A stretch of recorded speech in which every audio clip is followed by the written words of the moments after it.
Hey there. Today I want to talk about temptation, especially for those who are pursuing purpose like myself. You will be tempted, and you will be tempted at your weakest. I'd like to be vulnerable about something that happened recently, and I failed miserably. As a voiceover artist, I've been pursuing work. The other day I got, not the other day, about maybe 2 months ago, I got a call from this gentleman and they were offering some work. So I was excited, as usual, and they quoted a price. And the price was not really what I had expected. So I asked Father, I probed Father, and I said, could I see the script? When I saw the script, I realized that this advertisement is all about an event that is being promoted by a company here in Africa that produces alcohol. Now, you all know that my ministry is against substance abuse and against alcoholism. So that goes contrary to what I say. So once I saw that, I called the gentleman back. I didn't even call him. I texted him and I told him, sorry, this goes against my values, considering the past that I have had. So immediately he saw the message, he called me back and he asked me, Daniel, what seems to be the challenge? Is it the money? And I told him, no, it's not really the money. It's just that I promised myself that I will not use, my voice to promote something that kept me in bondage. I remember telling God once that, God, I will never use my voice to promote alcohol. You remember in the Bible the way Peter told Jesus that he will not betray him. Little did he know, he betrayed him 3 times. So anyways, so he called me back again after me denying and saying I do not want anything to do with this. And he called back and they tripled the offer. This found me at a time when I'm having expenses that are coming up and I had nothing else and I needed money.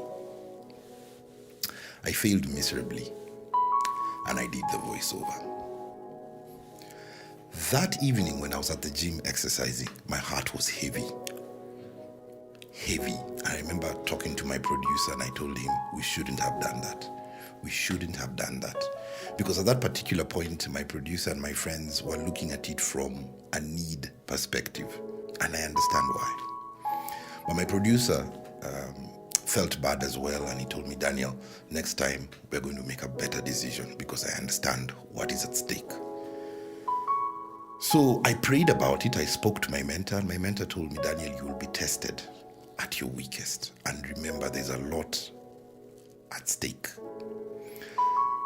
To be an authority, you have to be a man of faith and you'll have to say no to some particular things. Example, allowing your voice to be used with products that go contrary to what you speak about.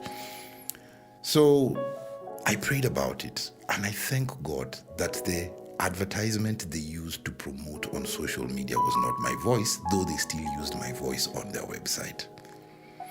I thank God for that. So recently, I got another job, a long-term project. I was excited, only to find out that it's for gambling. So, as I was confessing the story of alcohol to another friend of mine who I go to Bible study with, and I felt prompted to also tell him about the one for gambling, he quickly told me, Daniel, drop it. God will provide. And I felt bad and heavy because, again, expenses are around the corner. But what did I do? I called up the person who had given me the offer and I told them I'll have to decline on this one. And she asked me, is it because of the money? And I told her, no, it's not because of the money, because the offer was quite good. I told her it's because of my values and my principles. In this life, there's a saying I had that I'd like you to borrow. Make the world your stage and God your audience. If you want to be endowed with large godly projects, if you want God to trust you with a lot, you will have to exercise faith from a bottom level. I believe I had to start saying no to particular things for God to increase me. You will be tested at your weakest. Have friends who are spiritually grounded to give you wise feedback and remind you who your God is, and that will strengthen your know. And at the end of the day, what matters is who is pleased, our Father in heaven. Reflect on that today. Demon Wellness.